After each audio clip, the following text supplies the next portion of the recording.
Respecto al paciente crónico y con la utilización de BNI, claro, ahí viene un problema.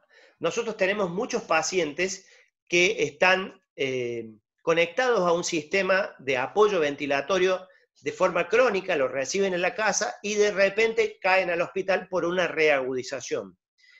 Créanme que todos se cometen muchísimos errores porque no se toman en cuenta algunos detalles que son fundamentales. El paciente llega a la institución, se lo pone quizás en un aislamiento, que está bárbaro, pero se lo deja con el mismo sistema de máscara o de interfase, porque bueno, está aislado. Pero sin embargo, si ese paciente es positivo o es sospechoso, está constantemente aerosolizando. Entonces, es obvio que nosotros no elegimos ponerle BNI a ese paciente. Ese paciente ya viene con BNI de la casa. Ya él tiene su BNI porque es su apoyo que usa a la noche. Entonces, ¿qué tenemos que hacer nosotros? Analizar si ese paciente debe continuar. Evidentemente sí debe continuar con ese apoyo ventilatorio. Quizás no está tan grave como para llevarlo a una terapia intensiva y colocarle un dispositivo de terapia intensiva porque está grave. Quizás el paciente tiene una leve reagudización, es un sospechoso, pero tenemos que seguir atendiéndolo en el aislamiento. No ha ido a la UCI ni ha ido a la UTI. Entonces nosotros tenemos que tener en cuenta que si él tiene una máscara con ventilación, tenemos que poner una máscara que no tenga puerto exhalatorio. Para ello tenemos que buscar una máscara, generalmente internacionalmente, ya lo hemos dicho en algunos cursos, obviamente que las máscaras, las interfaces con codo azul son las que no tienen puerto exhalatorio. Pero la CO2 tiene que salir por algún lado, evidentemente. Entonces, ¿qué pasa? Nosotros tenemos que poner un filtro, en este caso es un filtro y humidificador, las dos cosas en adultos. Nosotros en pediatría tratamos de no usar los filtros pasivos, tratamos de usar los filtros activos, a pesar de lo que dijo Guillermo, pero es porque es ineficiente el filtro pasivo en pediatría. Entonces nosotros vamos a tener la posibilidad, por ejemplo, en el caso de que nosotros utilicemos un ventilador, nosotros de una sola rama, va a entrar la presión positiva, por supuesto, y cuando el paciente exhale, lo va a exhalar a través de un puerto exhalatorio, pero ya filtrado por este filtro. En este caso, esto que es un filtro y humidificador va a cumplir las dos funciones. Por supuesto que nosotros en pediatría esto no lo usamos, tratamos de usar humidificación activa. ¿Estamos de acuerdo? Este tipo de casos a nosotros nos pasó varias veces, que entraron los pacientes pediátricos con algún apoyo ventilatorio nocturno y se siguió ventilando como si el paciente no fuera sospechoso. Si es sospechoso, nosotros tenemos que intervenir y tratar de cambiar la interfase. Obviamente, no tienen interfase, bueno, no es lo ideal, pero hay que tratar de evitar ese puerto exhalatorio para que esté constantemente aerosolizando. Y poner un puerto exhalatorio antes, según de dónde se lo mire, antes o que sea filtrado antes de salir. Si el paciente exhala, debe ser filtrado antes de salir. Simplemente con eso nosotros disminuimos y cada vez que nosotros tenemos que reajustar su máscara, debemos apagar el dispositivo de flujo continuo que está usando. Espero haber sido claro. Acá lo mismo, tenemos lo mismo. Estos pacientes, o sea, acá explica que nosotros tenemos que siempre, acá es lo mismo que les decía yo, tenemos un filtro humidificador, tenemos un filtro un filtro que es simplemente un filtro, y acá, fíjense que estos dispositivos que están acá solo deben ser filtros, porque la humidificación se hace a través de la humidificación activa, es la que usamos en pediatría. Esto sería más parecido a lo que usamos en pediatría. Y esto es lo que les decía yo. Una vez que el paciente exhala a través del filtro que va a impedir la aerosolización de este paciente que supuestamente está contaminado. ¿Se entiende? Está bien didáctica la imagen esta. Lo mismo pasa siempre cuando ustedes tengan que usar, esto es lo que les decía yo, estas son las máscaras, las Performax que usamos en pediatría. Entonces, si entra un paciente donde tiene una máscara con puerto exhalatorio, debemos cambiarla por una máscara codo azul y poner un filtro inmediatamente a la salida. Y el puerto exhalatorio, acá tenemos una válvula de PIP exhalatoria y acá tenemos un puerto exhalatorio, como ves, un whisper. O sea, siempre está todo después que se pudo filtrar a través de este elemento. Esto, la humidificación pasiva en pediatría, no existe, esto les digo en ventilación mecánica, como decía Guillermo, nosotros en pediatría no podemos usar este tipo porque terminan siendo ineficientes y generan mucha resistencia. Entonces en pediatría, lamentablemente, nosotros nos vemos, tenemos la obligación de hacerlo a través de los sistemas activos en ventilación mecánica. Los sistemas activos que obviamente tienen que sí o sí tener ramas inspiratoria y expiratoria, y por supuesto lo que decimos es que acá empieza a jugar un poco lo que nosotros tenemos. Obviamente que este tipo de sistema debe tener acá, en esta zona, un vaso para poder, para que decante la solución, decante el agua y evitar que produzca asincronía en el paciente y demás, que eso sería otra charla. Pero lo que sí hacemos es poner un filtro en la rama expiratoria. En la rama inspiratoria también, como dijo Guillermo, se lo puede poner, pero a veces es un gasto innecesario. A veces lo que hacemos nosotros es dejar puesto un filtro en el AMBU en el caso de que lo necesitemos. ¿Está? Una de las cosas que les quería contar es que dentro de pediatría, como vamos a usar este tipo de sistemas de humidificación activos, este es el filtro que nosotros decimos que a veces es innecesario. Sí o sí tiene que ser el filtro en la rama expiratoria. Y otra de las cosas que hay que tener en cuenta es que si vamos a usar este tipo de filtro, debemos usar humidificación con el cable calentador adentro. Eso evita que haya más trampas, eso evita que nosotros tengamos que abrir el sistema para poder vaciar.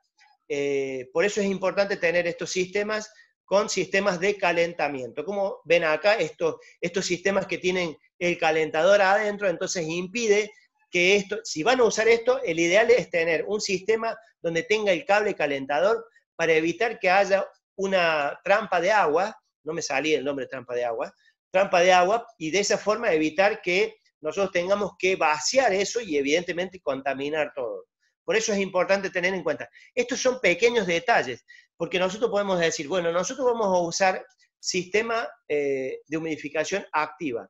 Entonces, ¿cuál es el ideal? El ideal sería que los sistemas de humidificación activa tengan los sistemas donde se puede calentar y no hay trampas de agua. ¿Está?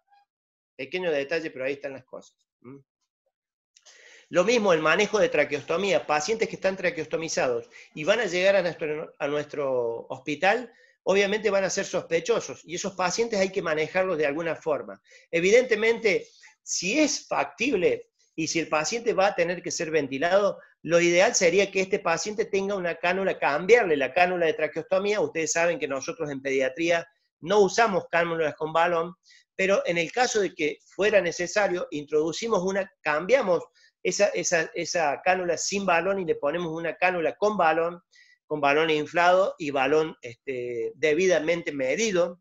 Digamos, la presión es la misma, no debe superar los 25 centímetros de agua de presión, por supuesto, y porque evitamos la aerosolización. Ahora, evidente, la aerosolización pericánula, ¿verdad? Ahora, lo ideal sería, si no podemos poner una cánula con balón, deberíamos cambiarla por una de mayor diámetro y evitar la aerosolización, porque de esa forma vamos a lograr reducir con una cánula más grande, reducir la pérdida pericánula.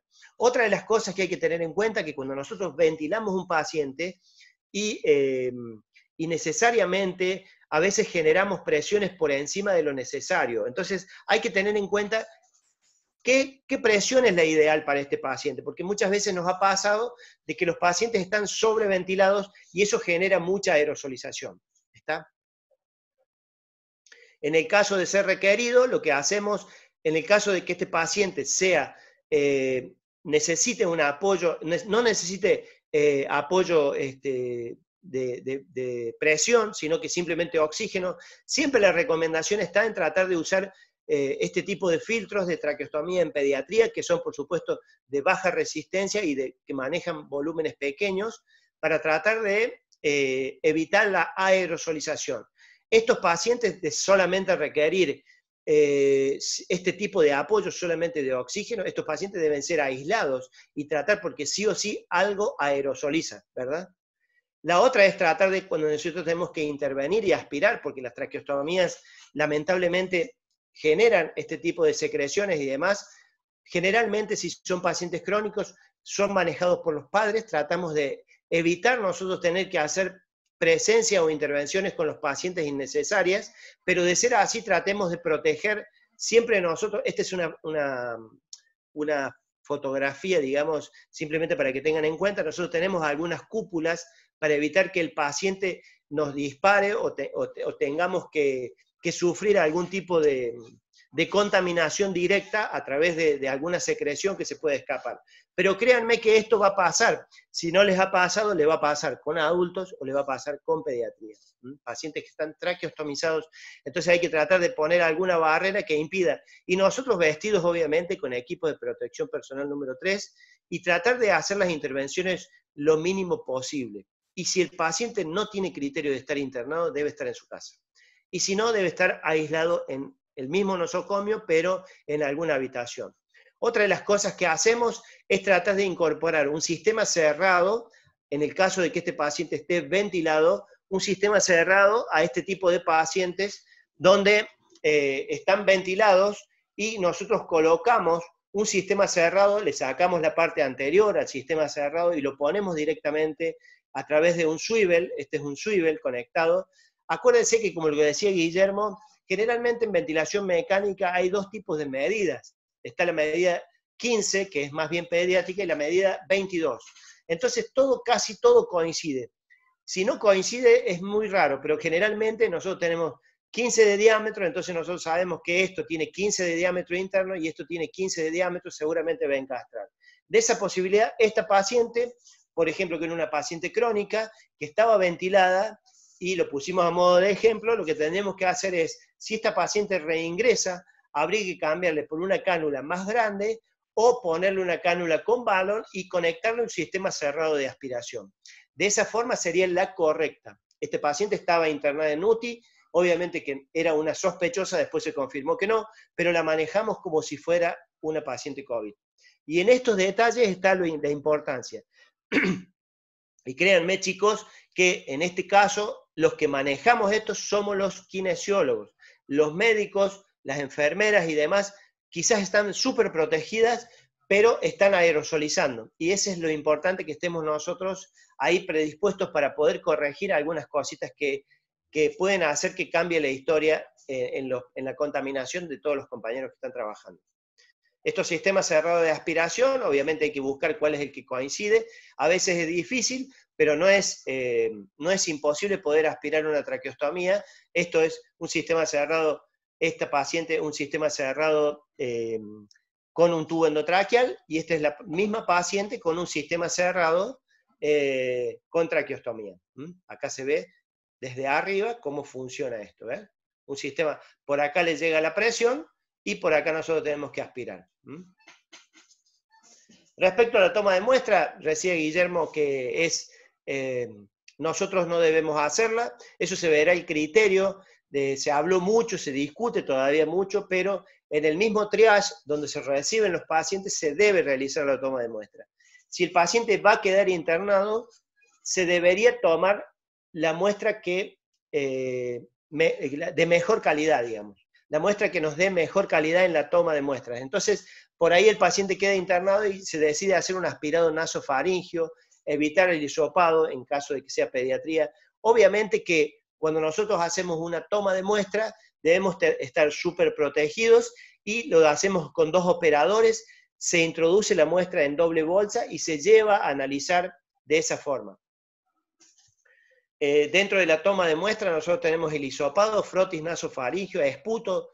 La verdad es que no estamos haciéndolo porque evidentemente es muy contaminante. El hisopado nasofaringio por vía natural, trampas de Lee o con colectores, eso lo hacemos habitualmente en pediatría, hacemos mucho eso, todos los años hacemos este aspirado nasofaringio, y a veces en algún momento se esperó que el paciente entrara. Si el paciente entraba a las 2 de la mañana, nosotros llegábamos a las 8 de la mañana y le hacíamos un aspirado nasofaringio, todos protegidos a pesar de que en adultos no está indicado, pero no está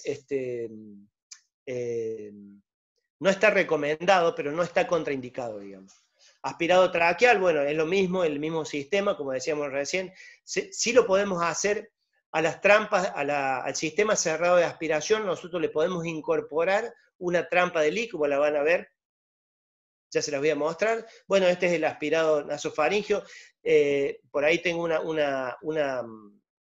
esta es la toma de muestra, digamos, hay una pequeña diferencia entre lo que sería un hisopo nasal, un hisopo orofaringio, y un hisopo nasofaringio es un poquito más finito y demás, pero esto generalmente lo maneja la gente que hace el triage, el médico y demás, pero a veces nos ha tocado a nosotros manejarlo, nosotros hacemos mucho de esto en pediatría. Lo que les decía recién es que se conecta al sistema cerrado de aspiración y se adapta la trampa de Lee para evitar que este sistema se abra, y eso después se recolecta en una bolsa y se lo manda a analizar. Por supuesto, siempre esto todo protegido, por supuesto, ¿no es cierto? Como ustedes verán, ahí se trata de hacer el aspirado en la tráquea, esto es en un adulto, es una foto, y como ustedes van a ver acá, la trampa de Lee se está llenando ahí con pequeñas secreciones, que a veces puede pasar de que entra un paciente a una terapia intensiva con sospecha de COVID y ya había internado a algunos pacientes que no tenían COVID. Pero este paciente entra con sospecha, después se confirma que este paciente tiene sospecha, entonces lo que se intenta es tomarle muestras a algunos pacientes para ver si realmente está contaminado. Si está contaminado se queda, si no está contaminado se va a otra sala. Respecto a la sensibilidad o interpretación de la sensibilidad de las tomas de muestra, fíjense lo que es el hisopado nasofaringio, que tiene un 63%, y el hisopado orofaringio, que es del 32%. O sea, el hisopado orofaringio tiene la mitad de fiabilidad que el nasofaringio. Pero bueno, obviamente la broncoalveolar, aspirado nasofaringio y demás, cada vez cuando más invasivos son, por supuesto, mejora la fiabilidad de las muestras.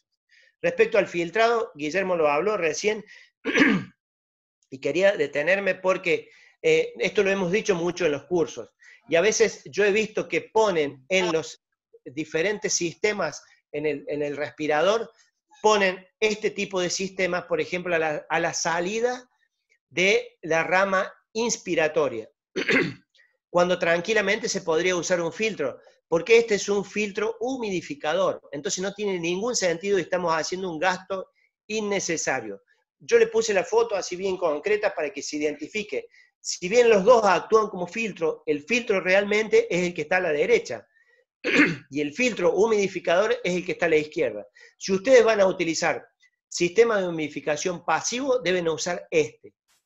¿Está? Si ustedes van a utilizar sistema de humidificación activos, este es el que tienen que usar. O sea, nosotros en pediatría usamos el que está a la derecha, casi no usamos el sistema de humidificación pasivo. Si lo tenemos que usar como filtro, y bueno, si no hay otro, lo usaremos. Pero a veces, quizás este filtro es más costoso que este, y es importante saberlos diferenciar. Esto es que está a la derecha es simplemente un filtro, y este es un filtro humidificador. La colocación de los mismos, dijeron ahí, ya lo dijo Guillermo varias veces, esto es lo más sencillo, donde se pone simplemente un filtro HME, o sea, un filtro y humidificador. Esto es lo más barato, como verán acá no hay trampas de agua, entonces es muy sencillo y demás, no se usa en pediatría. ¿Estamos? Esto es mucho más costoso, digamos, a donde se están desperdiciando algunos filtros y humidificadores al vicio, porque solamente tendríamos que poner un filtro en la rama expiratoria, perdón, este no haría falta, y sí acá deberíamos poner un filtro de humidificación, no lo usamos en pediatría. Como dijo Guillermo, también tenemos algunos filtros que están ya incorporados dentro del filtros expiratorios, donde se puede usar en la rama inspiratoria, que se han dado cuenta que no tiene mucho sentido utilizarlo ahí, sí un HME acá para que humidifique, y esto es lo que usamos en pediatría, la humidificación activa. Y si es la humidificación activa encima con los calentadores, con los alambres calentadores, mucho mejor, porque eso nos va a permitir a nosotros no tener vasos y no tener que abrir el sistema. Esto es lo que les decía, esta es la humidificación activa, los vasos deben estar conectados, y cuando nosotros tenemos la posibilidad de tener este tipo de sistemas activos, pero tenemos un alambre calentador que nos calienta tanto en la rama inspiratoria como en la expiratoria, estos vasos no están. Y si no están, no los vamos a tener que abrir. Si los tenemos que abrir, hay todo un protocolo para hacerlo y hay que tener mucho cuidado cuando se desecha esto, si el paciente obviamente es COVID positivo. Respecto a la oxigenación de alto flujo, bueno, ya hablamos, los beneficios clínicos que tienen son importantes. Bien, yo quería hablar específicamente, más que todo, de lo que pasaba, ahora volvemos todos, yo quería hablar específicamente de estas cosas que por ahí nos puede entrar el COVID positivo en los pacientes crónicos. Obviamente que si un paciente entra en terapia intensiva, ya sabemos que se va a manejar de una forma, pero estos pacientes que son algunos crónicos, algunos pacientes que en el primera instancia se los iba a intubar, después se decidió, no, vamos a manejar de forma invasiva con algún apoyo de oxigenación o apoyo de presión. Si nosotros no hacemos los cambios en respecto al filtrado del aire exhalatorio de ellos, podemos tener grandes problemas. Y es ahora donde se vienen los problemas. Es más seguro tener un paciente intubado en terapia intensiva que tener un paciente con algún apoyo ventilatorio crónico en una sala. Es mucho más contaminante ese que el que tenemos en terapia intensiva porque está todo cerrado. Así que bueno, chicos, esperamos las preguntas, esperamos haber sido claros. Ya entré a lo último. Vamos a ver los chats, a ver si hay alguna pregunta.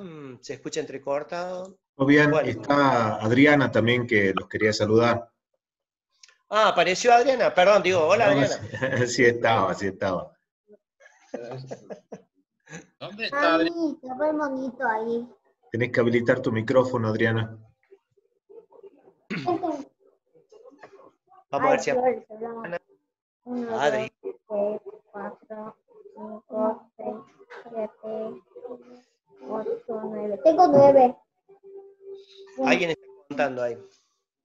Bueno, por ahí nos enteramos de unas. No está. Mientras Adriana regresa no sé de dónde. Hola, hola. Ah, acá está Adriana. Abrí la cámara, Adri. ¿O estás, no estás en condiciones? Tenemos un problema.